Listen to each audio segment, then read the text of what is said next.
guys, this is Kaplan. I'm the owner of the New England Motorcycle Museum, and this is a classic 1980 BMW R65. This bike has been owned by the same person. Just so happens to be a woman-owned motorcycle since it was brand new in 1980. I have the original rider's owner manual for the R65 here, and the original title that when she purchased it from the BMW dealer in Enfield in 1980. Lisa Leard. 0 miles, brand new. It now has 9,362 miles on the odometer.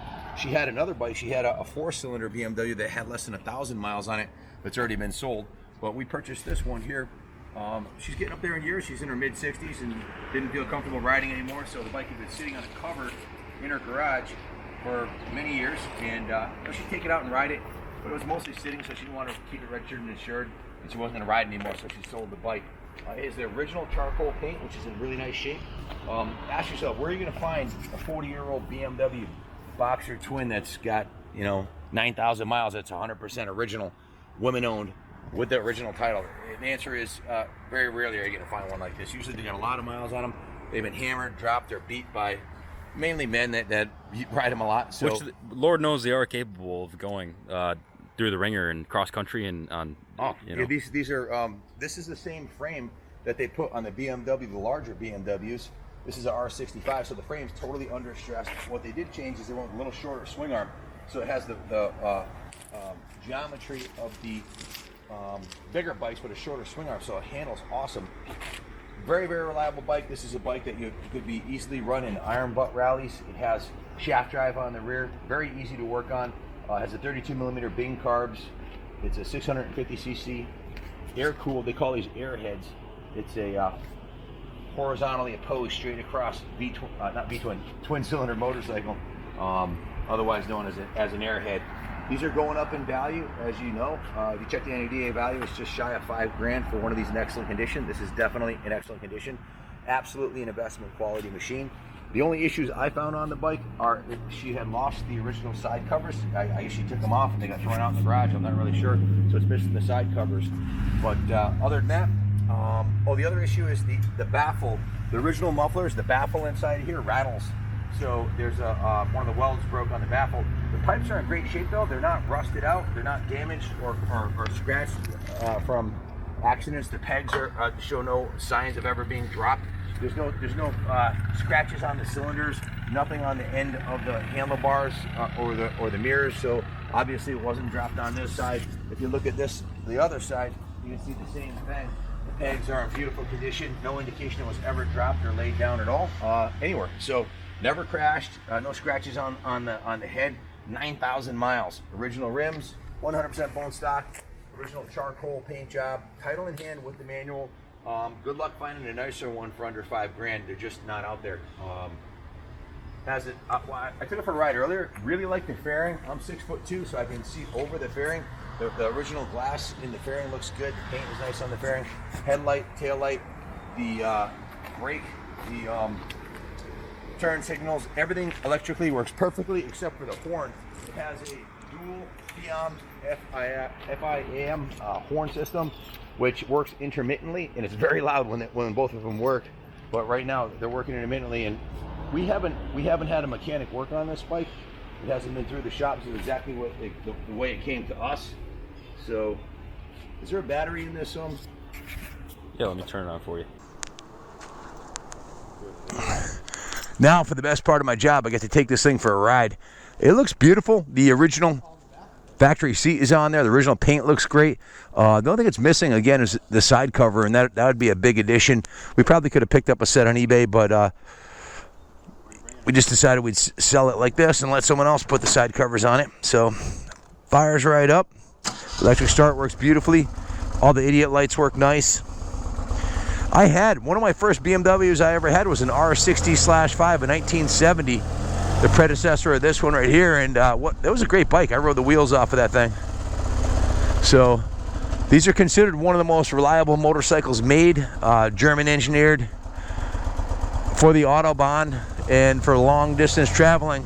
They've got a big gas tank. I think it's like a 6-gallon gas tank, and it's 0 to 60 in just under 6 seconds, 14.3 second quarter mile, somewhere around 44 rear wheel horsepower, plenty of torque. 5-speed transmission, shaft drive, and let's face it, they've been building these things since the early 1900s like this, so they're bulletproof. German engineered. Those are the Fiat horns, nice and loud. Like I said, the horns are super loud, but they're a couple times I got on the bike, it didn't work, so it might be a bad ground on one of the horns. It's about the loudest horn I've ever heard on a motorcycle this side of an air horn. So the inside of the gas tank, I opened it up and looked inside. One of the things I do on all vintage bikes is, and besides checking the bike top to bottom for any crash damage, I did take a peek inside the gas tank, and it has that original red factory I don't know what that coating is called. I should probably research it, but it's exclusive to the BMW, that red coating, and it looks perfect. Doesn't have any degradation that I could see peeking in there. And sorry, I can't follow her. I got to go. Again, all the turn signals, everything working beautifully on it. Engine's nice and quiet. The only mechanical issue I found on the bike was the right rear muffler baffle is rattling a little bit. So, but you know, cruising along at highway speeds, it's perfectly smooth. This is another bike that has a standard, what I call a standard riding position, where your feet are directly underneath you, and the bars are exactly where you'd want them for long distance touring, and the fairing is very similar to Harley-Davidson FXRP, or a similar coverage that you'd find on one of the new BMW touring bikes. That is to say, excellent coverage. It is, the fairing comes up to about my eyeball, so I can see above it. The gauges, speedometer and tachometer are nice and clear. No strange vibrations. The odometer works perfectly. Again, a woman-owned 9,000-mile original 40-year-old motorcycle, original paint. And you know, as they get older, look at the values of the vintage bikes. One that's been repainted is going to be worth less than one with original paint. I'd much rather have one with original paint like this. It's got a little bit of patina on it, not much. You know, typical 40-year-old, well-preserved paint job. The pinstripe is in beautiful shape on the tank, which surprised me quite often. A little bit of the pinstripe comes off. Not this one. The pinstripe looks new. It's a charcoal, dark charcoal, BMW charcoal color with a red pinstripe and a brown seat. Very nice look. You could go any direction you want with this bike. Take the fairing off, make it more of a standard, or if you wanted to make a cafe racer out of it, put a pipe on it and some O-lins and a little quarter fairing and clip-ons, you could do that too. A lot of flexibility. I know the cafe racer movement's a big thing. Me, myself, I'd leave it just like this and ride it, but then again, I'm 54 years old, and I like bikes original like this. Transmission shifts beautifully. Wow, what a nice bike. Worth every penny of the $5,000 NADA value, or $4,800, whatever it was. I'd say they're undervalued.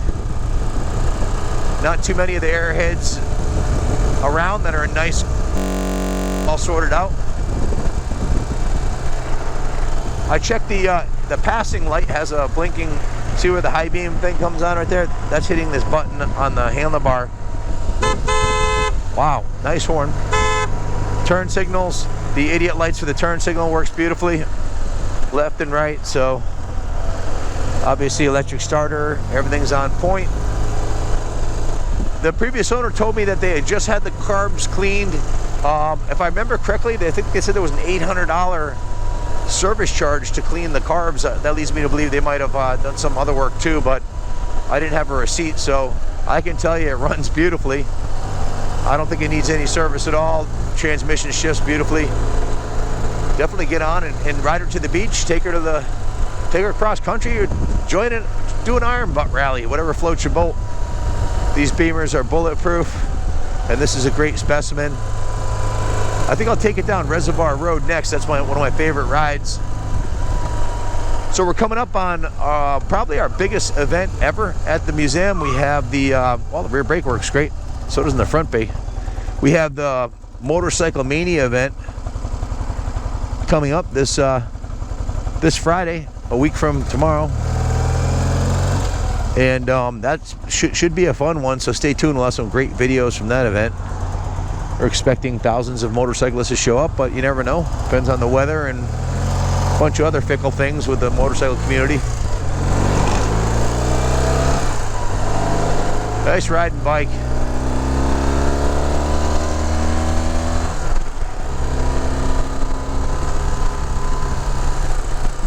The Boxer.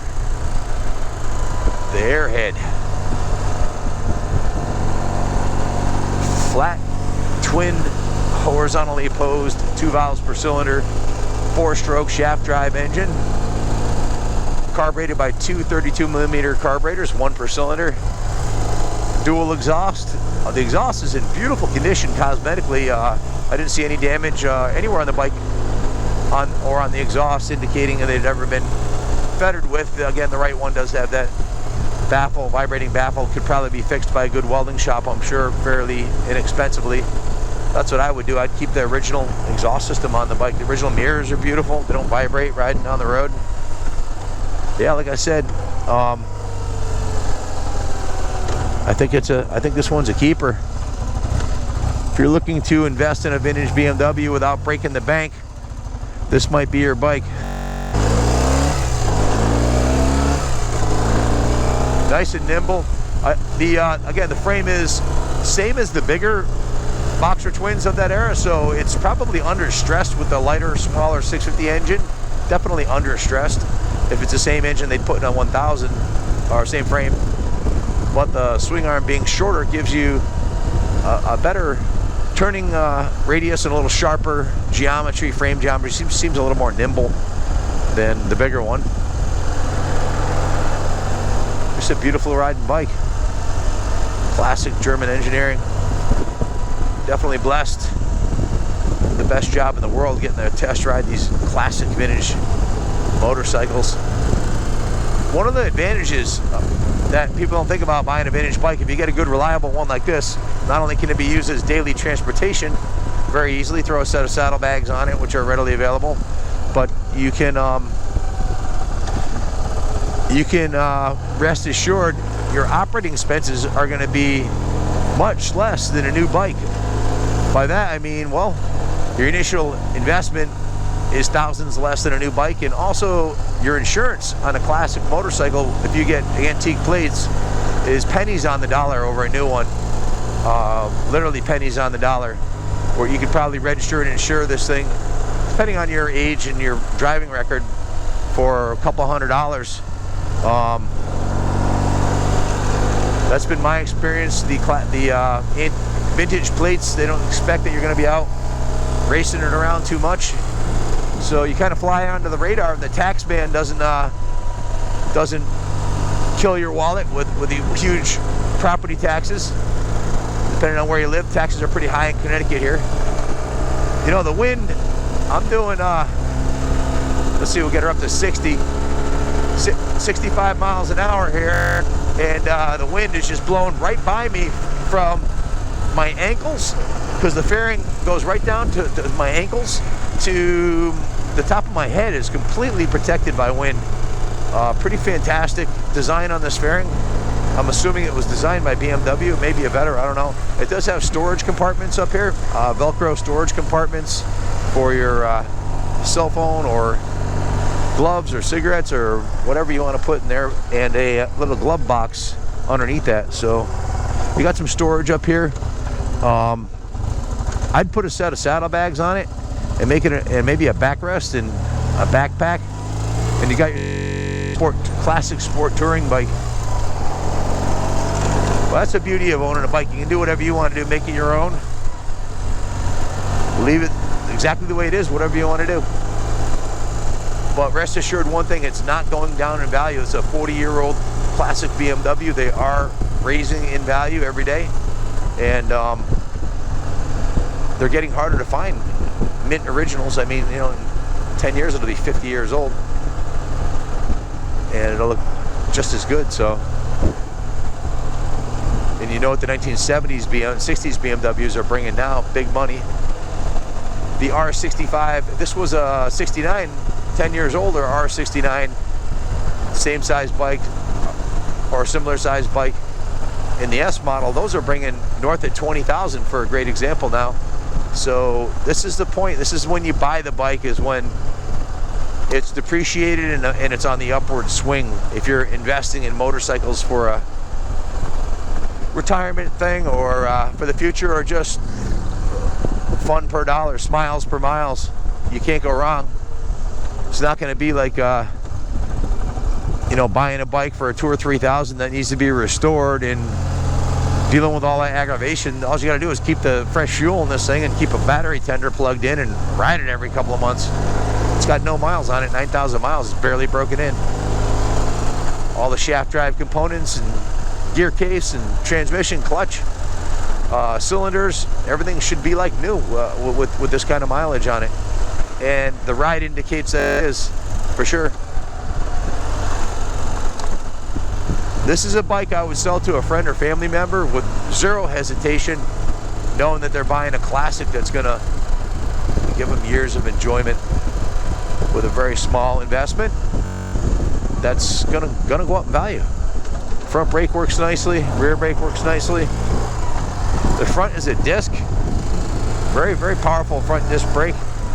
I think the BMWs use a Brembo, but I'm not sure. It might be their own manufacturer. I'll have to take a look at that. Reminds me of my youth. When I was in my 20s, I bought an R60/5 and rode the wheels off of that thing. I remember I put a set of short mufflers on it, and it had a really unique, you know, being a kid, I wanted to make a little noise, so I put a set of short mufflers that came out right before the passenger pegs, little megaphones, and boy, it had a unique sound to it, nice rumble. So I know this one would too, if that's what you want to do, or put a 2-in-1 header on it, and or keep it the way it is, stock, nice and quiet. These are the original mufflers. They're whisper quiet. There's virtually no engine noise. I would have the right one removed and looked at by a welding shop and get that baffle that's rattling a little bit in the muffler, get that taken care of before it causes any damage. Again, the brakes are on point. Rear wheel will lock right up if you hit it hard enough. If you have any questions about this bike, please call us 860-454-7024. If you buy it this week, fly up to Bradley, get an Uber down here, and go to Motorcycle Mania. It's going to be a lot of fun. It's going to be an awesome event. So,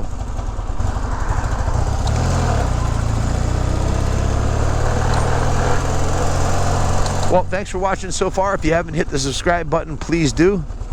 As always, appreciate you watching. And if you hit the notification button on there, hit the little bell. When we put out new videos, you'll be the first to know. And we always put the videos up before we put the bikes up for sale. So when you call, you're going to speak with Junior. He's sitting right there, and he usually answers the phone. What do you think about this ride? Pretty sweet, huh?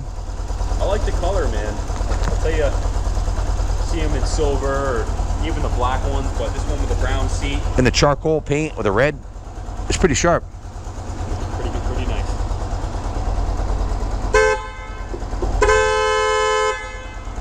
Like I said, the horn didn't work the first couple times, but it worked every time I tried it. I think it might be a ground wire or something.